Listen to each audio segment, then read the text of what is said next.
What's up, everybody? Welcome to a new year and a new episode of the BREWtally Speaking Podcast, the official podcast of MetalNexus.net, where you can get all your show reviews, concert photos, and oh so much more. And with me to usher in this new world war, question marks, is Daniel Terry. Well, I am here. I don't know anything about a world war, but, here we are. Well, that's trending on Twitter, that whole thing. Oh, I don't know, man. I've been off of Twitter. I've been working late all week trying to keep my own home from becoming a war site or a battle zone or whatever the word is. Is war site a word? It is now. Sure. It sounds official. Put it out there in the world.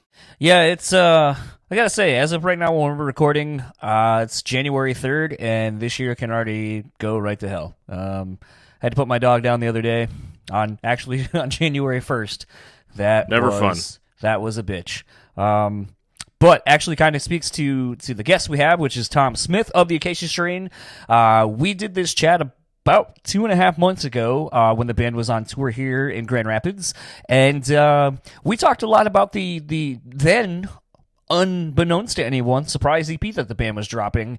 And when we recorded it, it was supposed to come out like that week. And then it didn't. And then it didn't come out the next week or the following week. And Tom just reached out to me and was like, hey, can you push it back? Hey, can you push it back? Hey, I'm sorry, can you push it back? And I didn't want to edit it out because a bulk of our conversation is kind of really interestingly Tom talking about this project that he was really passionate about and really excited for fans to hear, as it was going to be the first thing that he had released with the Acacia Strain, and it was so different. And he talked in a lot of generalities. And I kind of love the idea of hearing all of these expectations that the artist has on something before anyone has it, and knowing damn well that it's going to be surprising, that no one knows it's coming, and then also, being informed like, oh, and we also did a quote-unquote standard Acacia Strain record. The tie-in to kind of what I was saying a second ago, though, about, it's fitting that, I put my dog down, and Tom was one of the first people to actually text me after I made the post on Facebook about that. And I sent him back a photo of Allie and I, where I'm wearing my Acacia Strain hoodie in front of the Love Statue Park thing that we have here in town now. And just kind of was like fitting to that he was one of the first people to reach out. But this is also part one of a two-parter. Tom and I were texting, like I said, in congruency of, I don't even know if that's the right word to use, but whatever, of basically not putting out this episode because we didn't want to be the reason that people found out about a new album preemptively. And then, when us talking, I was like, oh, it'd be kind of cool if you want to come back on, since it's holiday time and you probably don't have shit to do, you're not on tour, to talk about the record now that it's out, and we can kind of get a really interesting snapshot of a pre and post release date of this record, especially such a weird record that the Acacia Strain hasn't done yet. And I'm really thankful that Tom took a Saturday morning to talk with me and talk to us about it, and I think it's pretty interesting. And Dan was the first to hear both. Yeah, I did, and I was kind of disappointed that we couldn't post the first one up sooner than we did. It just seemed like we were sitting on it. You were like, "Yeah, we did this a while back." It was like 2 years ago? No, that's what it felt like. God, it feels like so much life has happened to me since then.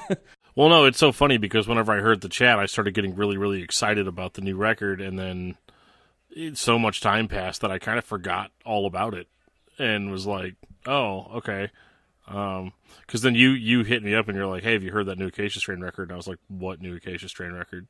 and then I went back and listened to it and was very pleasantly surprised by it overall. This podcast is not like our review of the record, but it's just I'll save that for another podcast. But it definitely is not what I was expecting at all. And but I mean, if you go back and listen to that chat, it all makes total sense. I think it was interesting because he kind of talks about it, saying it's weird, it's dark, it's atmospheric, it's totally unlike anything you've heard us do. And I was reminded of elements of like the closing track off of Coma Witch. I think it was like a 28-minute long song. Elements of Grave Bloom have kind of touched on this kind of, these themes, these new areas that the band has kind of been exploring, and Vincent's kind of been exploring lyrically and sonically with his own, what he adds to the table vocally. And I still didn't see this coming. I still didn't see it going in the directions that it went in. It's depressingly heavy. And I don't mean like heavy, like, oh, it's chug down tuned to like fucking double D or something like that. It's like, no, Gotta it's tune like, it down to double D every time. it's like, it's almost oppressive in how like unsettling it is, and just like the weight of it feels like there's no reprieve from like the doom and gloom of it. Like it's all gnarly, and when it's all done, you're just like, fuck, man, like, why live? Right. I think maybe you're getting a little, you're letting a little bit of a few things that have gone on recently affect your mindset on that. Well, that didn't happen when this record had come out, and that's how I felt. No, okay, well there you go. I didn't think it was that depressing, or I didn't get too much of a. I mean, obviously the intent was to have a little bit more of like a downtrodden vibe to it. But at the same time, like, I really, I like this direction. Yeah. I guess is what I'm saying. Like, I like their old stuff too, but it serves a very different purpose for me.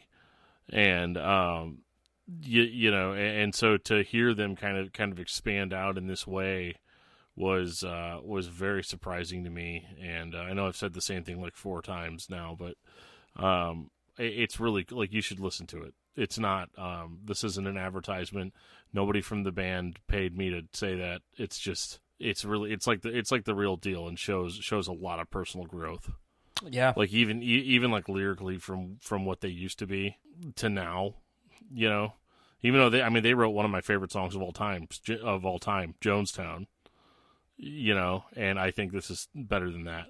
Well, we brambled enough. Let's get into the Acacia Strain van, where Tom and I have this conversation, and we'll talk to you afterwards.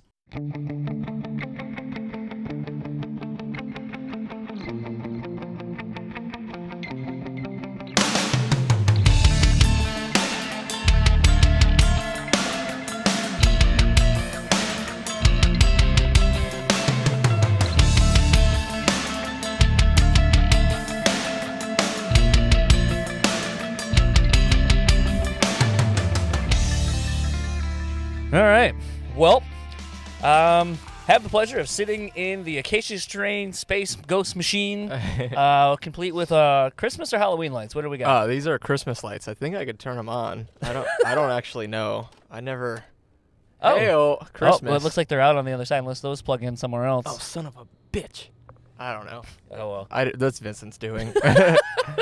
It's funny. The guy who used to be the angriest is apparently now the most festive. Oh, even when he was angry, he loved Christmas more than anything. So that's just standard fare for him. How fucking funny is it though that, you know, of all people, that people still get worked up about? It's not the Acacia Strain without Vincent being all, you know, fucking nice now. He's way better now that he's nice. I mean, we talked about that last time. Yeah. Just the idea, or not even the idea, but just the fact that, you know, it makes touring better for all of you guys, that it's less shitty as a whole, and you probably all have more fun touring together. Oh yeah. It's definitely a lot more enjoyable. Like the last 2, I have like this this unofficial cutoff in my head of when he changed. And that's not in like a mean way, but like there was a clear shift in him between Warped Tour and then the Hatebreed tour. Oh, okay. So like since the Hatebreed tour, I mean he was great on Warped Tour, but since the Hatebreed tour, things have just been more fun all around in the band. I'd imagine Warped Tour would make anybody fucking like on edge. I loved every second of it until week 6. And they know that And you then had like weeks- 8 more weeks to go. Week 6 and 7, I was just like, get me off of this thing. Were you guys doing a bus share on that? We did a bandwagon, Oh, like okay. scaled down tour bus for people Yeah, who don't know. those are Yeah, sketchy to me. I don't. I mean, the only thing that I miss about a bandwagon is that you can like store food in them and like make food in a microwave. But other than that, I like a van more. Yeah. I guess showering is okay, but it's like shitty military showers where it's like turn the water on for 2 seconds, turn it off. Anyway, talking to Tom Smith of the Acacia Strain, Tom Smith Jr. No, No? not Junior. Are you the third? I am none. Me, my dad, and my grandfather all have different middle names. So that is that really what that the negates it. People, Does it? No one believes me Devin refuses to not call me junior. I mean, I'm fine with being referred to as junior, but on paper, not a junior or a third. I guess I will believe you over anybody. Just, I mean, it's like those people who want to argue with you on how you spell your name. Like, Yeah. I mean, like, people will tell me because, like, my full name is Jonathan, but, like, people will be like, oh, it's not with an H. I'm like, no. They're like, are you sure? And it's like, pretty sure I know how to spell my own fucking name. Yeah, you've been doing it for a minute. But yeah, not a junior, but responds to junior. Okay. So, I know obviously your dad's still alive. Is your grandfather still alive? No, he passed away. It's been a minute. He was pretty young when he died. But yeah, my dad's young too. Like him and my mom are like 2 weeks apart. They both just turned 50 a few weeks ago. So when all three of you were in a room, how did you distinguish who was being talked to? Everyone called my grandfather Grandpa, no matter okay. what. My dad was always Big Tom or Big T, and I was always Little Tommy. So it was like a good little like hierarchy that we have worked out. All right. So on this tour, you're actually pulling double duty. I don't think. I mean, granted, your social media has been on the decline as of recently. I've taken a little bit of a break from it, but yeah. When? How long did you know you're going to be doing a double duty on this tour? So for people listening, I just got off stage literally 10 minutes ago at Left Behind, so I'm like riding that stage high. So I'm probably a bit chatty right now. But I found out about 4 months ago that they needed somebody. Like when this tour got announced, I knew that they needed somebody. You're spilling everywhere.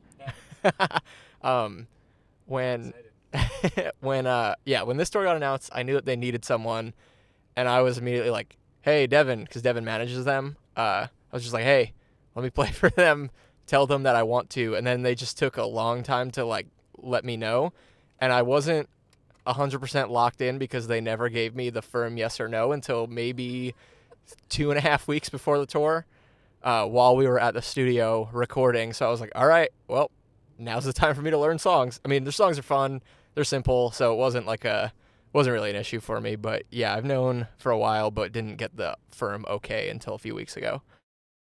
Is that something that you have done much? I mean, we didn't really get a whole chance to talk about your playing career last time we got to talk, but was that something that you had that you do have done, kind of the pseudo hired gun of sorts? Oh yeah, that's kind of how I got into like the quote unquote professional side of music. Like it was a mixture of working at the time I was an intern for Will Putney, and then I got hired on by him to be like an engineer producer with him. But yeah, I like just kind of became like the go-to fill-in guy for a little bit for anybody around, like associated with the studio. Like I did my first tour 2013 with Structures, playing bass for them, and then I was like the go-to Fit for an Autopsy bass player fill-in whenever they went to Canada because their ex-bass player couldn't get into Canada. And then I got this gig as like a fill-in, so it was like I filled in on a tour,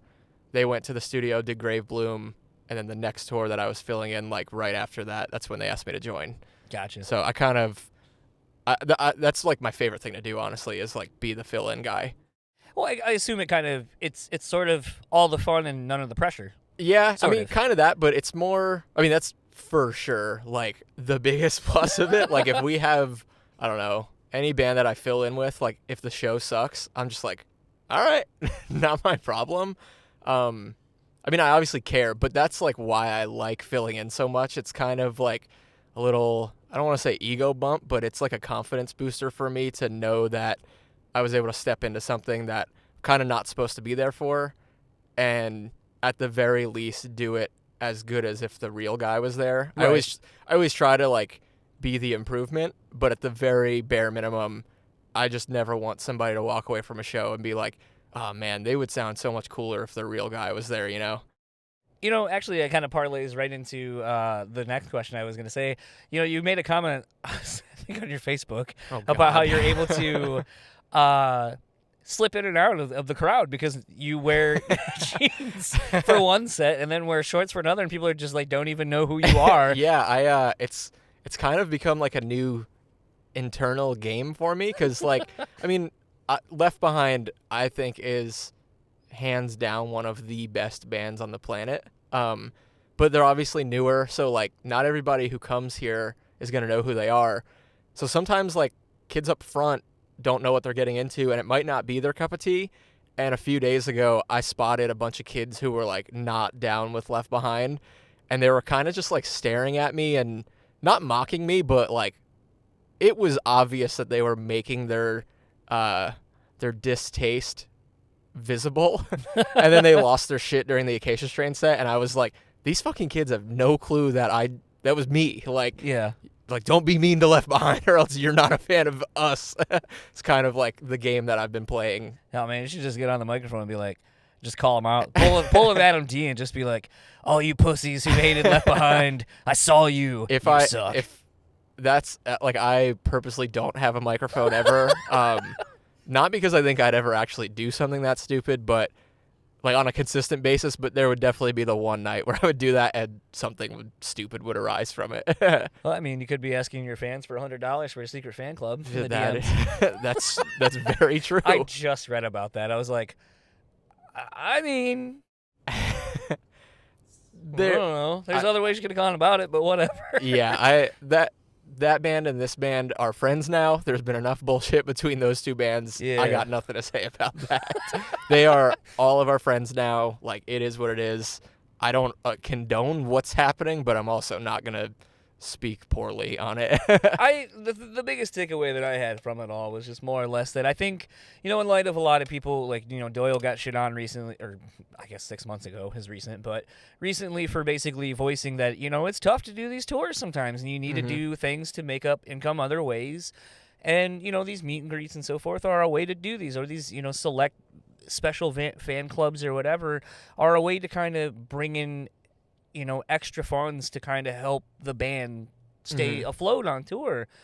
And, I mean, because, I don't know if people who are listening to this know, but, like, the venue gets a cut of your merch tonight. I know this venue is one of them. Almost every single one of them. Yeah, and it's like, that's like the most horseshit thing I've ever heard of. When I heard of that for the first time, I was like, well, fuck that, man. Go have, like, get friends in every city or whatever, or be like, we'll give you a ticket to the show, wear our stuff around your legs and pull out quote-unquote bootleg merch and just sell it for, like, a little bit less, because then you don't got to do the price matching and stuff. But it's just, like, that's such, like, it seems like before you even go on a tour, like, you're just already in debt from all the people putting their hands in your pockets, and it's like, that sucks. Yeah, I mean, yes, it definitely does suck. Yes. I could go farther on that, but yes, the best way to say it is it sucks. Yes. Speaking of things that suck too, potentially for you guys, maybe not for I don't remember who else was on the thread, but Chili's tattoos. What the fuck, man? Oh, the recent Norma Jean discussion. Yeah. So yeah, I don't know if they got theirs done. Somebody told me that they did. But yeah, me and my best friend on the planet, probably, it was like right before I started playing with Acacia Strain, so 4 years ago now. Yeah, we got matching Chili's tattoos that say, hi, welcome to Chili's on it. Yeah.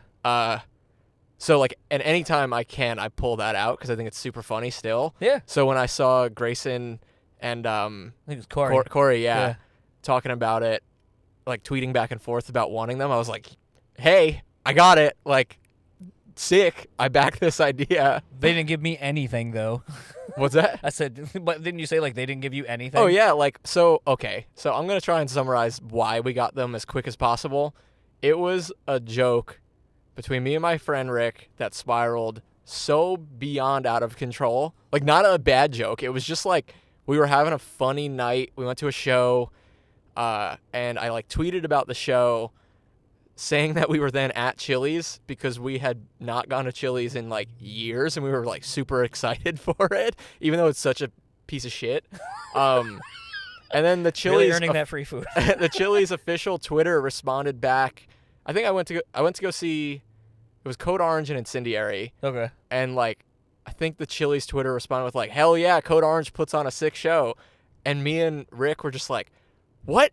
Is Chili's fucking sick? And then it was like, and then we were just in a good mood. We were, like, real laughy and giggly. And then we were talking about that video. Have you ever seen the little vine of the kid? Like, he's like a teenager in his underwear and his hair's all spiked up. And he's just like, hi, welcome to Chili's in his mirror. Oh, yeah. Yeah. So we were, like, just quoting that. And then we forgot that the reason you say that is because that's what the servers say to you. Yeah. So then our server says that. We start losing our shit because we're idiots. And then it just spiraled into us getting the tattoos. So then we were like really pumped because they had been Chili's Twitter was interacting with me so frequently that I was like, oh fuck yeah, we're gonna get endless apps. They're gonna free. give us the company. Like I was convinced that we were gonna hit like Chili's riches, and I tweeted the picture at it, and all they wrote back was cool, and I was like, are you fucking kidding me? And then every server that we showed to try to like get a discount would just be mad at us because like I guess it's their personal hell working there. Like it's a shitty part of their day, and we're just making a mockery of it. But yeah, Chili's didn't give a fuck, and I think we've gone to Chili's like twice since getting the tattoos, and now we're just like, no, never again. So I guess that's the one thing that I have riding for me is that I have not gone to a Wawa since having my Wawa tattoo. I forgot you have a Wawa tattoo. Yeah. But like it bums old people out because they get so stoked thinking that I have a Wawa Canada tattoo. Yeah. And I'm like, I mean, it's equally as like when they come to me and like, is that Wawa Canada, and get real stoked, I'm like, no, that would be stupid. And then I'm just like, so that was probably equally as dumb for me. Oh, it's way dumber too then because it's like, oh, you got a gas station. Well, they don't even know what it is, store. so then I have to explain it to them, and then they're just like, oh, okay. Yeah, that's always explaining a tattoo is the worst thing because it's like I have a Tim and Eric tattoo, that's the silhouette of the state of Tennessee with pepperonis and cheese on it. It says Pizza Freak, and I'm not fucking from Tennessee. So like anytime someone sees it, they're like, "You're not from Tennessee. What's the deal with that?" And I'm like, "Oh you God, should just start man." telling them that you're a big Tennessee Williams fan. I'm just like, it's a TV show. Don't worry about it. I'm an idiot. I know. Like I usually just explain, I'm an idiot. You don't need to understand this. Here's a great tattoo story. So I just went out to Vegas a couple of weeks ago to surprise my wife, who went thinking that I wasn't going to go because she was like, she decided to go super last minute. Mm-hmm. So I went the next day and then was there for like 36 hours, maybe tops. Not even. And so everyone, and this is like a total, and I'm sorry you're not allowed to say shit like this anymore, but this is a total like woman story. So like our best friend was out there. We all have like matching tattoos. It's showing Tom. So 3 best on a record, and then our friend's nickname is Star. So the 3 things we kind of do together. Got you. So it was one of those things that they're like, oh, let's add these things. So we're like talking about getting a tattoo while in Vegas, and you know, I get tattoos when I start going to places now. Mm-hmm. You know, like I got a cliche like LA with a palm tree when I went to LA. Right. Just shit like that, and was one of those things where we're going around, we're checking shop prices. Everywhere's the same. It's like $150 shop minimum, which sucks because like we want like something that should be like 50. Right, yeah. But whatever. But Vegas prices. Yep, exactly. So then we all agree, but like during lunch, my wife's like, well, I think we should get like a plane and like a slot machine, and like she was doing that typical like girl thing of like wanting to mash so many fucking things together that don't. I was like, all right, Bridget, how about this? We get a fucking plane, and the windows are emeralds or slot machines, whichever you want them to be. The tail will have our address on it, like all this shit, but you want it quarter sized and in great detail, and you only want to pay $100. Is your wife heavily tattooed or no? She has a decent amount, but like not heavily because most of them are kind of covered, like easily covered. Okay. So it's because I feel like I don't even think that's like a woman thing. I think that's like a not frequently tattooed thing. She has plenty of time under a chair, like okay, enough so to know she should know not to do that. Yeah, okay, yeah. got you. But I think the thing is like the friend that has done a lot of ours will kind of accommodate that kind of shit. Right. That makes sense. We go to this shop. After, like, we've been drinking, it's like, all right, let's go. And mind you, when I'm filling out the form, I was like, this is really, like, kind of shitty. It was like, have you had a drink or done drugs in the last 6 hours? And I wrote yes. And I was like, but that's really open-ended. Like, I had a drink, but I didn't do drugs. Yeah. But, so, whatever. I mean, so in reality, in Vegas, I don't think anyone is getting tattooed sober, no. so well, we tried. Could go to hell. But it was one of those things, like, so we're filling out the form, and we decided on getting a diamond, which is not an emerald, but getting it colored green. So there's the emerald. So I say I want it on my thumb next to all the rest of them, and then they're like, oh, it's an extra like $20 more. And then my friend wanted it on the back of her neck where hers were. That was an extra $20. My wife's is just gonna be the flat cost. But then she was like, well, the diamond has like these like 3 like I don't know what they're actually for, like but like shine marks? Yeah, kind of. And she was like, I don't want those, but can I get it to say like 1522 on the top? And they're like, well, that'll cost extra. And then so she was like, oh, well, no, thank you then.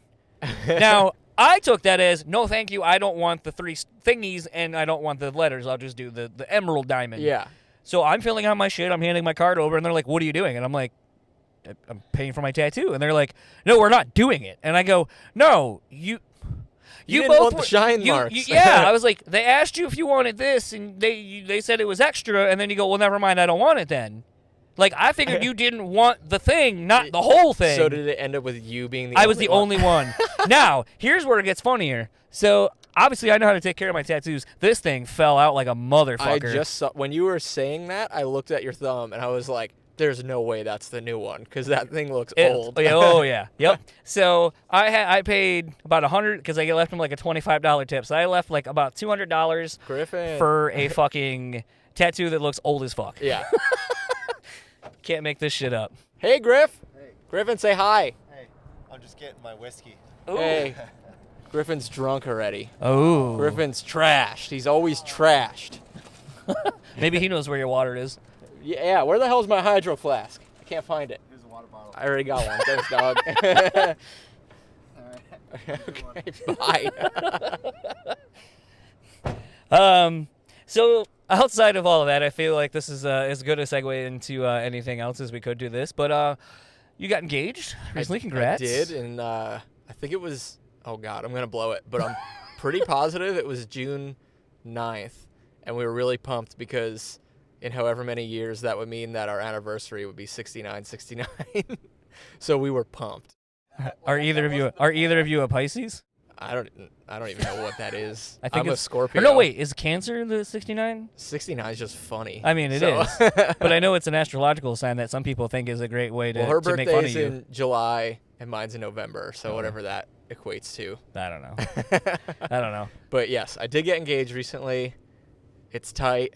Planning a wedding is stressful. Fuck yeah, but that's it's why tight. we eloped and went to Vegas around Christmas. So Yeah, like, we no one have could go. we have definitely joked about that. Do it. Yeah. It is. I mean, you guys you live further away from Vegas than we do here currently, but I will say people will be more stoked because like then this sounds terrible to say. The people who really want to go and be a part of it, They'll go. they'll go. I And mean- you're not just going to get a bunch of people who are just casually going. I mean, anybody in my family or friends, I'll get that treatment anyway because everyone like on my team, quote unquote, has Put to come that on down the church from pews. New Jersey from New Jersey or like up north somewhere. So it's definitely, I get the real ones will show up for me anyway. You should get those shirts for the best men. This is day one. Day ones. That maybe. That's another thing I'm glad I did. I told my dad, because I said whoever was going to be my best man had to get the best man patch from You, Me, and Dupree. Oh, tattooed yeah. on. My dad would not do it. I was like, Very not gonna be my underrated best man. movie. That Oh movie my is god! sick. Have you seen the remade trailer make it look like a thriller? Yeah, it's terrifying. It's terrible. I was like me and my dad went and saw that movie in theaters together when I was probably like 7th grade or something. And like that was always a movie that we loved that nobody else gave a shit about. And I showed him that trailer. At least I hope I showed him that trailer, but I was freaking out about it. And I don't remember what his reaction was, but I just remember being like, holy fuck, my dad needs to see this. I would watch that version of it equally as much as I watched the normal version. Oh, for sure. What are, something I kind of like talking to people about, just, like I've been with Bridget for almost 10 years now, we'll be married 5 next year. Mm-hmm. But, just the stresses of, I know like the stresses of just kind of trying to be there for each other, to be supportive of each other's dreams. Like I do this weird hobby where I go off and talk to strangers in essence and leave her in a venue, or, she's going to the other show tonight, the state champ show. But it's one of those things, like, I like talking to other people who are kind of in more extreme situations of kind of, I don't know if duress is kind of the word I want to use, but just basically having to deal with being gone and really enjoying the time you have with the person because you're not around a whole lot. Yeah. And just kind of, how has it been? I mean, like you said, you're planning a wedding, but like you're here in Grand Rapids, not back home. Yeah. So, I mean, how has been kind of balancing that, for everything? I mean, it's always tough. Like, no one, like, when you're entering a partnership, no one wants to be not together for half a year or more, So it's definitely difficult, but you figure out ways to, like, make the communication work. Like, a new thing that Laura and I do that I love, and I think it's, like, such an easy, good way is, like, instead of trying to like catch each other in a good moment to FaceTime or anything, because like her schedule is crazy. She owns a private hair salon, so her hours are nuts, and especially this tour where I'm playing 2 sets where it's like I never even know where I'm supposed to be half the time, let alone when I can pick up the phone. Well, I mean, you have 2 dressing rooms you get to use now. 2 dressing rooms is 1 dressing room. I know, we are one it's a giant joke. band now. But yeah, so we do this thing now where we send like videos instead of FaceTiming. Like we'll just take a quick like video of ourselves talking about our day for like 2 or 3 minutes and then send it. And it's like It's almost like a diary or a blog. kind of, yeah. Or a vlog or Like some whatever. days, like today, that's the only communication that we've had. Like she's been working since I woke up. I had to drive overnight, so like I woke up later than normal, and the only thing that we've said to each other today was like good morning, and we sent each other a video. Or she sent me a video. I usually do mine like before I go to bed. But yeah, so like you figure it out. It's definitely difficult. Like it brings up problems that you don't anticipate, like things that if you're at home, it should be like the easiest fix. Yeah. But Nothing fights. yeah, but like because you're gone, you can't just go run and do something and fix it. Like it's something as simple as like forgetting something on the grocery list. Like if I'm gone and she texts me like, son of a bitch, like I'm in the middle of cooking dinner and I forgot this. Like if I was at home, I'd be like, all right, I'll be back in 5 minutes. Yeah. Now it's like, okay, I'm sorry. I can't do anything. This sucks. I wish I could do that, but I can't. So you figure it out, but it's definitely difficult. But I mean, if the care is there, obviously, like you get through whatever. And I mean, she knew that I was touring when we met. Like I met her while I was out on Warped Tour through a mutual friend. And she gets it. Like it doesn't mean it's easy. Like there's definitely times where like, I'm like, fuck this. Like I want to be back home, but then you just figure it out as you go, you know? Oddly enough, and I don't think I've really ever asked anyone else, like in this situation that you guys are in touring and so forth, but something I just kind of thought of. Do you feel that now, kind of having found someone that you want to spend the rest of your life with, has it made Leaving harder. No, I was gonna say, has it made being in a band easier? Because like you have an instance, it's the Like the dynamic constant- is completely flipped on its head of this. So it's like while you're gone from there and all that kind of stuff, like you understand what like maybe the other guys are going through in that situation because you have that thing now where maybe you didn't before. I think I'm gonna say no. Okay. Not because that train of thought is incorrect, because I definitely get what you're saying, and I can for sure see where that would be like a spark in someone's head that's like, oh fuck, like I get this now, like my married bandmates might be going through this. But it sounds shitty, but I think it is harder just because, I mean, leaving is so much harder, you know? Oh, yeah. Like when it's like if I was single, I would just be on tour 24/7, you know? Like she's what keeps me going back home. And that's in like the most complimentary way. Like some people take that as like An anchor. a dig at like touring, but that's not the thing. It's like I love playing music more than anything, but I also want to be around my partner who like in the same sense that touring makes me feel complete, being around her makes me feel complete. So it's definitely like I don't know. It makes it more difficult, but you then appreciate the time away and together more. I don't know if that's going too far off the question, but No, not at all. I Yeah. mean, that was kind of the thing that I enjoy about it, and sometimes it's not that I'm trying to pry into people's personal lives, but like last time we did the conversation, like I had quit my day job, like a normal 9 to 5, to kind of just pursue this more all in, basically like a band would, like where it's like you get to that point and you're like, all right, like now it's time to just really hit this thing and see Yeah. what we can do with it. And, you know, my car took a shit on me. I ended up getting a way better car than I thought I could afford. But then that kind of put the fear in me where I'm like, I should probably get a normal 9 to 5 with a steady paycheck so I can pay for these things Yeah. and know that I can without putting more financial burden on my partner, because that's not fair either. And it was one of those things, like I was constantly talking to different people about like, how do you make your relationship work? Because now where I have all the freedom to go and bust my ass and work when I want to work, however I want to, however hard I want to, but then also be like, hey, I have this opportunity to go talk to so-and-so in Detroit or Chicago or whatever. Yeah. I would just take off and leave and then go like crash with friends or whatever. So in essence, it was sort of almost kind of like being on tour where it's like, all right, I got to be at the venue at like 1:30 before load in. Like, and I'm getting there just basically when you guys are. Yeah. And then expected to do a job and then kind of hang around till the show if I chose to stay. And then it's like, I don't know, it's just kind of weird. It kind of, doing that and having that kind of a life kind of made me realize more than actually being in the van and doing it, because now I'm married and like I have that person who's constantly texting me like, hey, are you okay? Like, are you coming home tonight? Blah, blah, blah. I miss you. And it's just like, man, this is only like one day. Right. Like, I'm going home tomorrow. Like, I can't imagine what that's like amplified for 3 weeks, a month, 2, 6 months.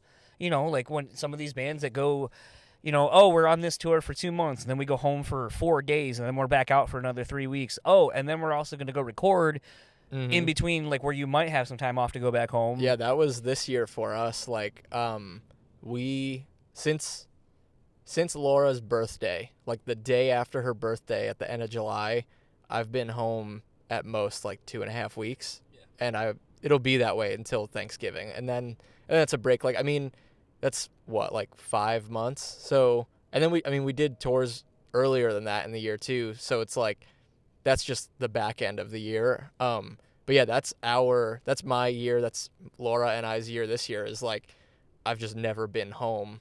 And it's like, I'm doing sick shit that like I've wanted to do, but this year for sure made me see like how difficult the like hustle and bustle of a super heavy year. Like, over the past 2 years, like we've definitely been hitting it harder than the first 2 years that I was in the band, but this year I was like, holy fuck. And on top of that, like, I'm going back to school too and taking classes. So like, I mean, I can talk about this now. Like, we've all tweeted about it. We wrote and recorded 2 records this year in the last 6 months.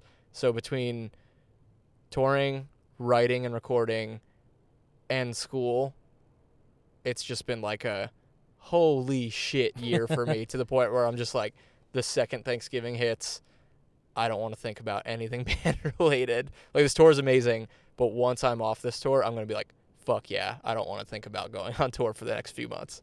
Because it's something that I kind of enjoy talking to people about, and I actually have been seeing it pop up recently, and seems to be a bigger topic of conversation amongst a bigger collection of people outside of just me focusing on like a fun question to ask during these. But, you know, I can't help but see that it seems like the trend is going to more EP-based things. Bring Me just did a thing yesterday or 2 days ago now where they were like, oh, we dropped a new song, and we may never release a full record ever again, because it's hard to do that. You invest so much time, and then by the time you put out the record, a couple weeks later, it's already forgotten about, and people are like, what's next? Yeah, I think especially for Bring Me, because like, they're basically a pop band now, which so sick for them. Like, if there's a way to make metal music while being a pop artist, that's the dream. Yeah.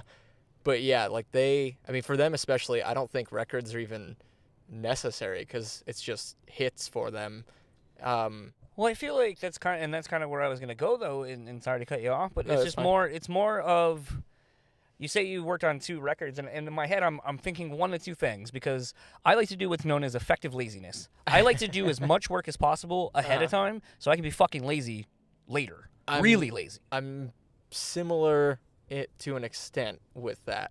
Okay. I like to call it, I mean, I don't have a name for it, but I would prefer to call it more of just like getting it done. Yeah, I don't know. Because I mean, everybody likes to relax, especially when it's something stressful. I'm just like, all right, let's fucking get this done with, and then we could chill and know that it's done. Because if like, I totally get what you're saying with the effective laziness, but I like, when it came to like writing and recording those records, I was just in psycho mode of like, okay, I need to get this idea out of my head, and I can't stop until we get X, Y, and Z done, you know? Is it a thing, though, where doing 2 was because the creativity was there, or was it doing 2 because, hey, we can, and I don't know if you've tweeted how many tracks there are and all that kind of stuff, but more to the point, like, if they are 2 full-length records in the traditional sense, is the idea and the thought process behind it like, cool, now we can put out 1, wait a little bit, and then maybe when the next one would be ready to go, boom, here's the other one. And now you're kind of setting yourself up for like a nice 3-year run where you can kind of, between the releases, the touring and all that kind of stuff, Okay. it's a bigger, longer play for Yeah, everything. I get what you're saying now, and no, that's not the plan. They are polar opposite style records. Okay. One of them is not what people would normally expect from us.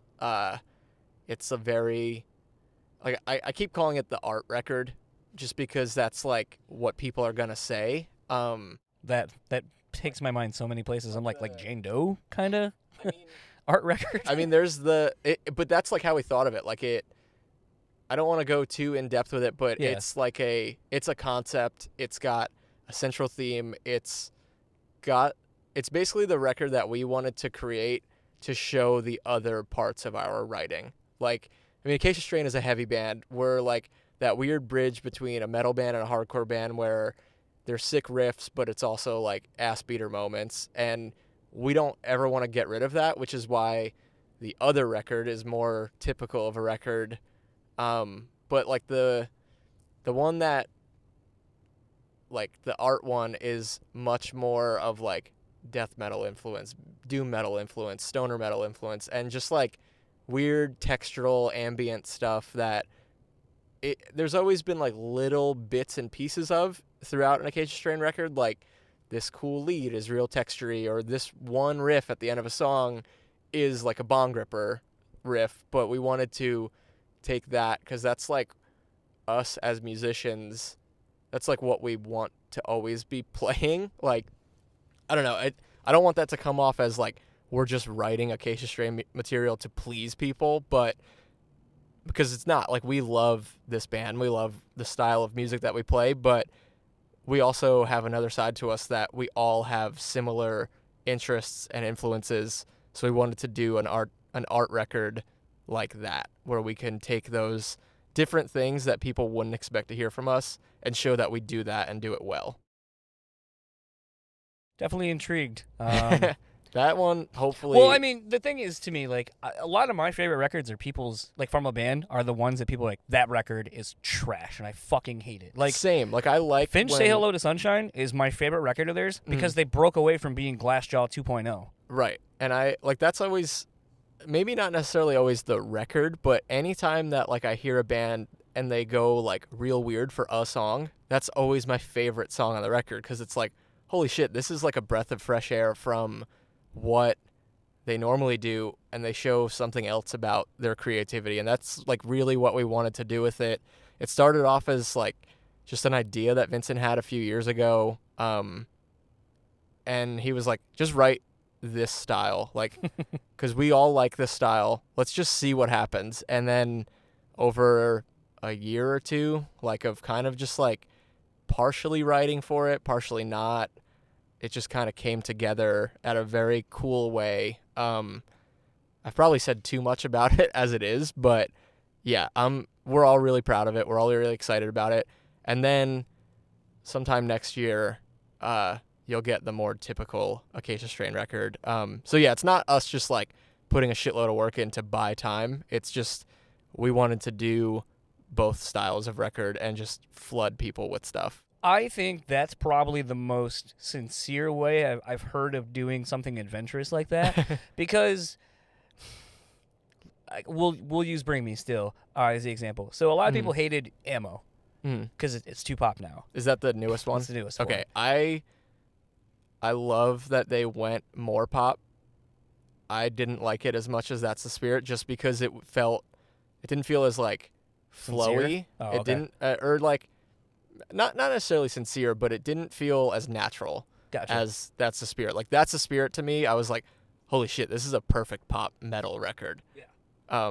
But yeah, that we could still use that as the go-to. So my thought process when you're kind of explaining that is like, Bring Me's kind of done a great job of going and showing you kind of where they're going the whole time.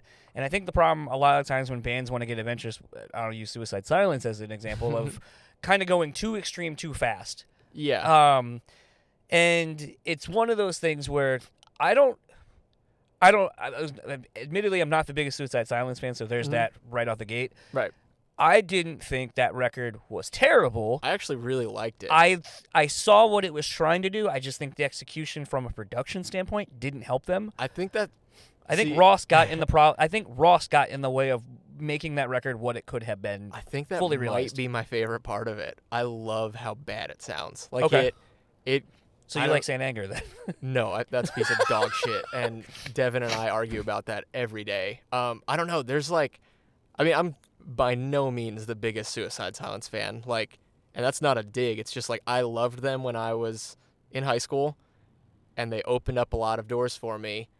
And then I just like those doors led to different stuff. So I love like the first two Suicide Silence records. And then when I heard that they were doing this weird off the wall one, I was like, I gotta check it out.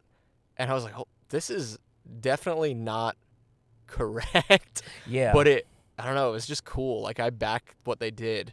I don't back the way they went about releasing it and like promoting it and then some other drama stuff that surrounded them and it, but I thought that was cool. I thought it was cool to like take the risk, and it was like, I mean, to me it seemed sincere. It didn't seem like a, hey, we're gonna try and sell out. No, it seemed like not at all. It just seemed like a band that wanted to just do something different after doing a few records that were similar. Exactly. So my thing is, now it sounds like that they are coming out with just a few fucking ass beater of a record coming behind it now. So I think the approach of we're going to kind of do the thing that showcases that we can progress and move into new directions as a band, almost 20 years later. But we know that that's probably going to throw a lot of people. So then here's the thing that you expect from us and probably will want. Yeah.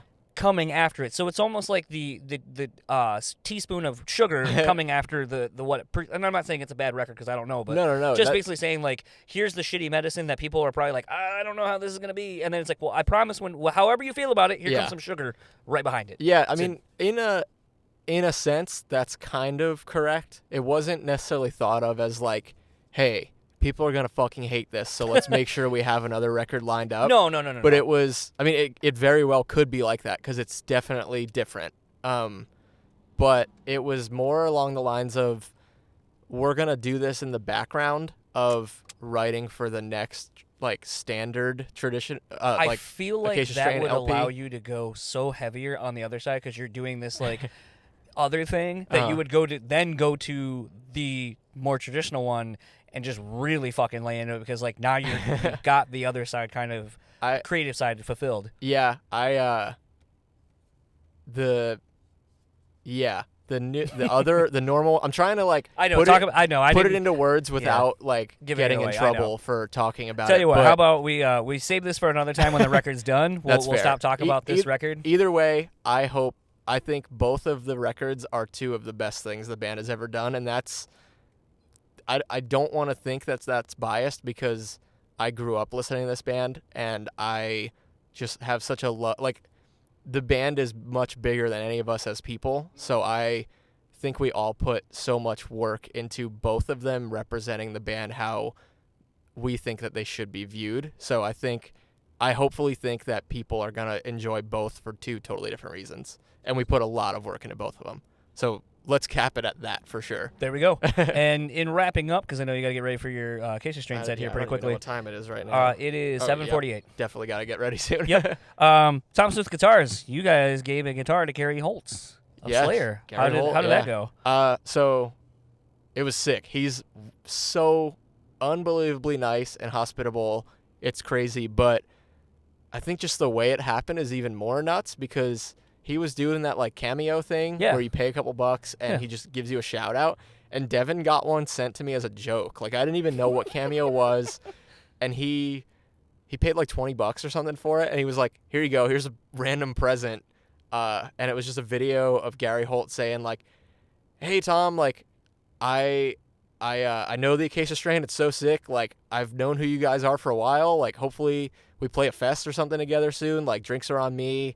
And I also hear that like you and your dad run a guitar company. That's pretty sick. I'd love to check that out. And he seemed like obviously he was making it because he was getting paid to do it, but he is such a genuine person that I felt very comfortable like messaging him and being like, "Hey man, this is so sick that I even got this sent to me, like, because you guys are Slayer is my favorite metal band ever, and if there's one person on the planet to replace Jeff Hanneman, it's Gary Holt, and do it the right way. And just Exodus is sick, so, like, I love Gary Holt, and I was like, hey, I would love to just, like, let you see a guitar or check it out. And then my dad got in contact with him, and it was, sorry, I thought this person was about to hit our van. Yeah, same. It just became a thing of, like, trading a guitar for some promotion, and then we got to, like, go to a fest that they were playing, hang out. Like, we got dinner with him, spent, like, 4 or 5 hours. Like, I spent an hour talking about guitar picks with him, and at one point I was like, this is Gary Holt. And I'm just talking about, like, bullshit that I talk about with everybody in the industry. This is cool. And then, yeah, so, like, that spiraled into now Matt Heafy from Trivium is getting one, and I've been, like, in contact with him for a while, and we're buddies. So I think Gary Holt putting, like, his rep out there to back the company, I think has already shown so much of, like, it gives credibility to it, and I could never thank him enough for that. But beyond that, he was just so cool to hang out with. Yeah, it was definitely one of those where I was like, holy shit, I'm sure there's a story I either somehow missed or something, but that's rad. Yeah, I don't get nervous around many people in music anymore, just because it's, like, whatever to me. And I didn't think I was going to get nervous at all, but when we, like, walked into the hotel lobby and it was all of Slayer just, like, hanging out before they went out or went to their hotel room, I was like, oh, God damn it. Like, I've got to keep this together, because my dad was super nervous. So I was like, it's fine. I'll take the lead. Like, we've got some common ground. Like, we could talk about some stuff. It'll be fine. He's chill. Don't be nervous. But really, I was saying that to kind of, like, pep talk myself too. But yeah, it was definitely a good time. And he was the coolest dude, and still talk to him every so often. And he bought another guitar, like an old, like, Dimebag Darrell tribute guitar that my dad had built for me that I wanted, and I felt like it was kind of going to waste because I wasn't using it, and he was like, hey, I'm just going to buy that from you if that's chill. So he's got another one coming to him. That's awesome. Well, you got to get ready to play a set. Thank you for taking the time. Of course. Looking forward to the show tonight and these new avant-garde records that you have coming out. Yeah, I hope people enjoy it. And I'm excited to see what you do with vinyl for that one. Oh, for both of them, we've got a lot of cool ideas. Yeah. But yeah, just to, I guess, piss the internet off again too, new metal still sucks, because that was like everyone was mad about that. So there you go, I felt guys. so bad about that. I don't give a shit. I know. We said it. I know. Who cares? People are gonna get mad about anything. So figured I'd say it again. There you go. All right. Well, thank you very much, and hopefully I'll see you around these parts again. Yeah, soon. of course. We will always be back. Thank you. So that was my conversation with Tom Smith of the Acacia Strain from the Acacia Strain van. Like I said, a little bit dated, little vague on the details of the now known It Comes in Waves EP. As Dan and I said in the intro, it is it's amazing. If you've been a longtime fan of the band, if you've only been a fan for a short amount of time, I think if you are a fan of the style of music that the band typically plays, there is something here for everybody. If you're into doom, if you're into sludge, if you're into a little bit of technical, atmospheric, like it's all there.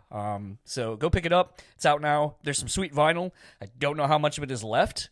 I know when I got my copy pre-ordered in, the first pressing was gone. I grabbed one of the second pressings. I guess they're all technically a first pressing, but I got the second smallest amount. I don't know. I'm probably like 2 paychecks away from maybe getting it, but we'll see how it goes. But yeah, I like to use the word doom because there's a little bit of that, and it's definitely in my wheelhouse. That's actually one of the unique things that me and my buddy Jeff would probably actually agree on that record, as far as it being a little bit of both of our wheelhouse. Yeah, this is something I definitely wasn't expecting. I'm really fortunate that the band decided to take a huge risk so far into their career. I think the sentiment a lot of people, if you read like the comments on the Lamb Goats and the PRPs and so forth, is, I think Acacia Strain has become sort of just that consistent band. They consistently put out great sounding records. You know what you're gonna get. They don't throw too many curveballs. It's always solid. And then they do this almost 20 years into a career, and you're just like, holy fuck, man. Like, can a band of their caliber, I don't want to say caliber, a band in their quote-unquote genre, if they're able to do something this outside of the box for themselves and keep pushing the boundaries of what the band can do, I mean, I don't see why they couldn't be doing this for another 20 years. Yeah, I think that they could absolutely use this as a springboard into a totally, I don't want to say a new career. I mean, obviously the foundation that they've built is strong enough to sustain it, but they've definitely gone in a direction that I think is going to be sustainable for a very long time. You know, it's kind of weird. A lot of our bands that we grew up with, in our high school years or so forth, are getting better with age, and that's not really something I've seen in a lot of other genres. I mean, I could be completely wrong. I don't think Fergie is getting better with age. I wouldn't know, but I don't either. But it just felt like for comedic effect all that right, would work. well, you got it. I'm gonna let you have that one. I'm gonna let you die on that sword. All right. Okay.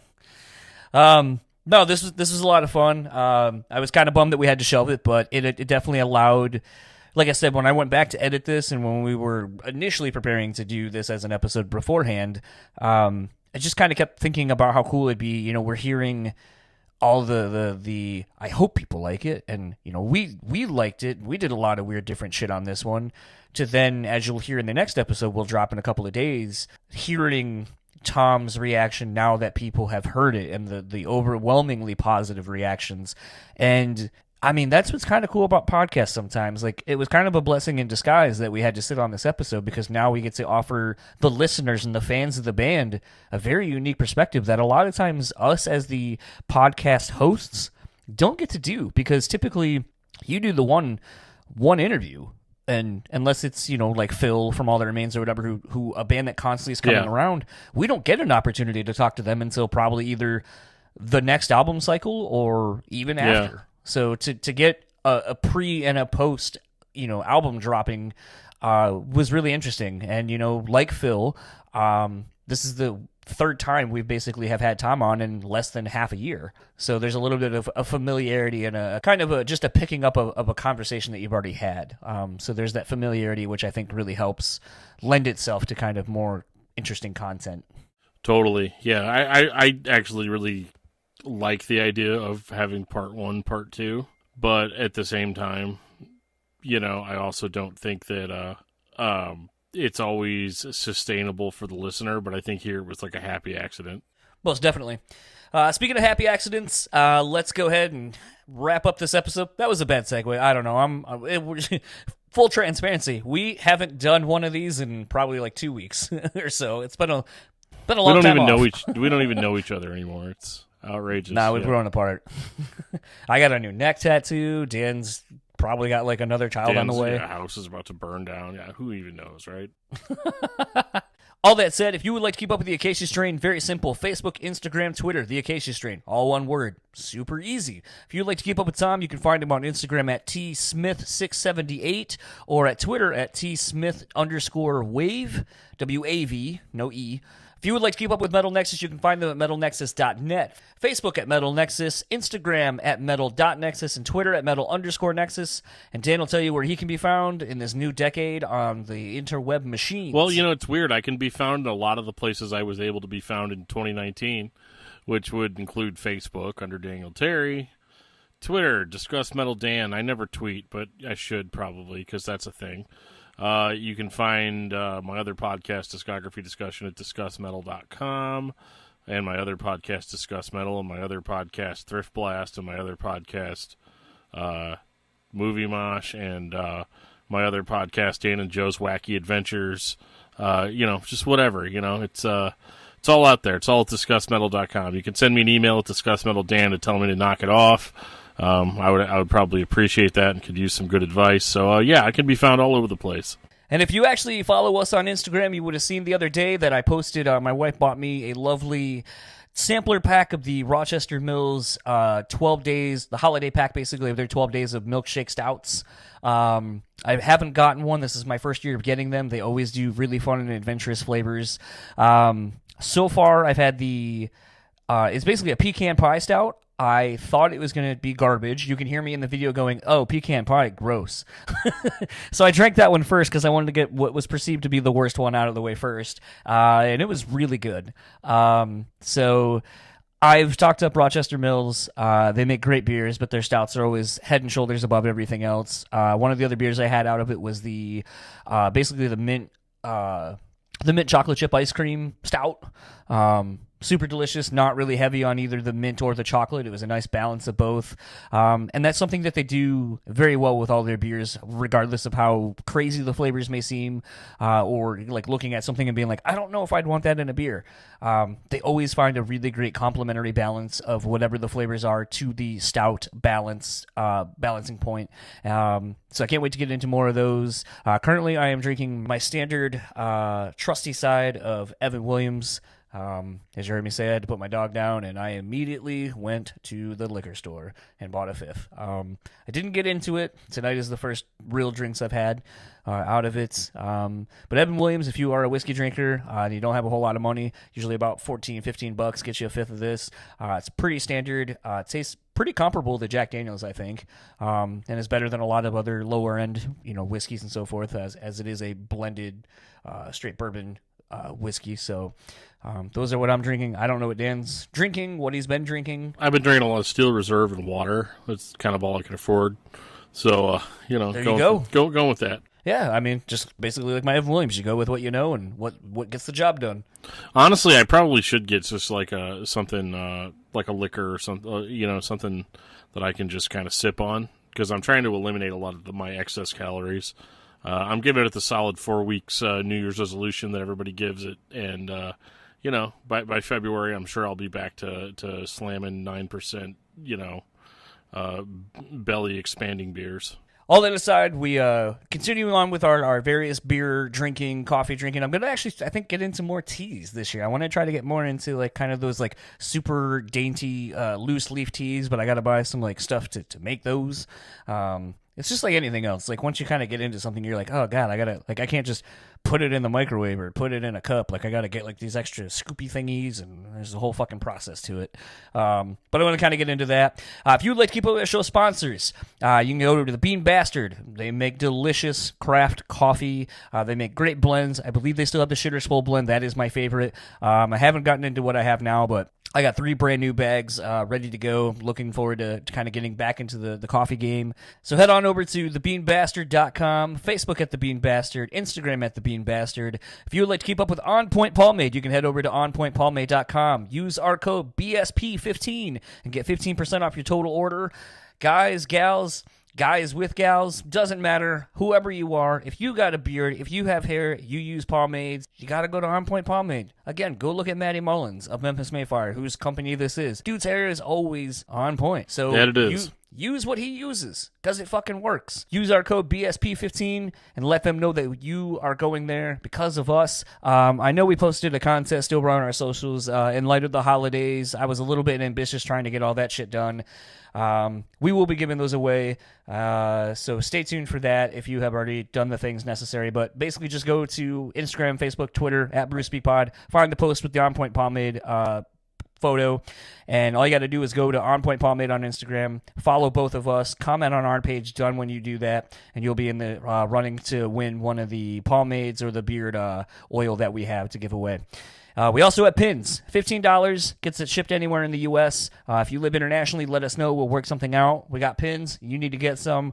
Let us hook you up. And for the Brewtally Speaking Podcast, I am John. I am Dan. And we will talk to you all in a couple of days.